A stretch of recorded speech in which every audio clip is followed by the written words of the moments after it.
So far, we've made progress up to creating sections in the courses. And the next thing we want to do is target the lectures. And things are getting a little bit more complex as we go along, because when we get to lectures, then we talk about uploading videos and managing the queues and things like that. So they're getting more interesting, but also increasingly complex.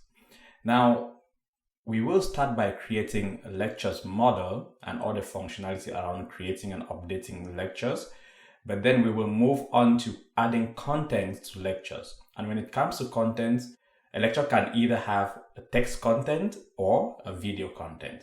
So we are going to give the possibility for instructors to create text-based lessons or video lessons. Now, the text-based lessons, of course, will be very easy because we just need them to add some text to the lectures. But the videos will be a little bit more complex because we need to handle video uploads in the front end, queue the videos in the back end through jobs, and update the interface on progress on processing the videos. So let's dive in very quickly and scaffold a model for the lectures.